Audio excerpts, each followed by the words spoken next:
So let's imagine that we have two disks of mass m and radius capital R that are rotating about some axis going through their centers. There's a hole in the center of these disks.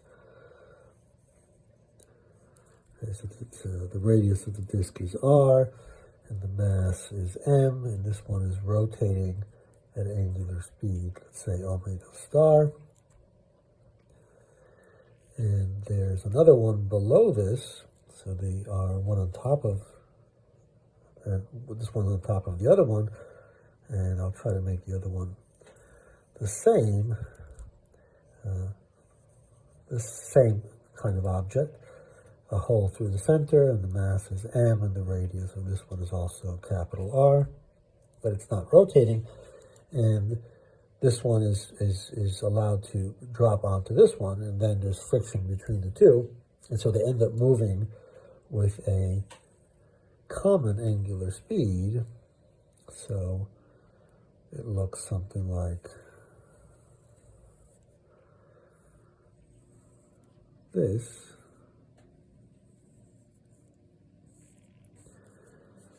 And let's look at the final kinetic energy compared to the initial kinetic energy. And this is a collision, but it's a collision between objects that rotate. And so what we want to recognize is that energy is not conserved, and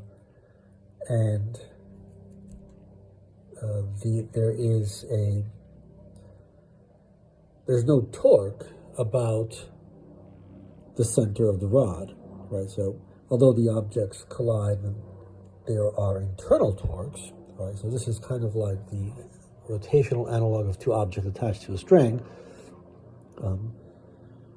When we had two objects attached to a string, one here and one there, the string pulls this one to the left and this one to the right, but those are sort of internal forces. And here we're talking about internal torque, so the net torque of the system is zero, the angular momentum must be conserved, and that's our principle. So L initial equals L final. We can find the final angular speed, build our kinetic energy. So first of all, let's look at the initial kinetic energy. It's just 1/2 I omega squared, right, which is 1/2 I times mr squared over 2 for a disk times omega star squared. So that is mr squared omega star squared over 4. That's the initial kinetic energy, and the final kinetic energy will be less than that. So let's see that. So initial angular momentum due to this object about the center of the disk. So it's mr squared over 2 times omega star equals final angular momentum. The total mass here is 2m, so we have 2m times radius squared times capital R squared divided by 2, so we just get mr squared for the new moment of inertia, because the mass has doubled, and then we have the unknown omega. So that looks like omega star over 2, and therefore the final kinetic energy is equal to, right, we have 1/2 times the moment of inertia, which is this, so it's mr squared times omega star over 2 squared,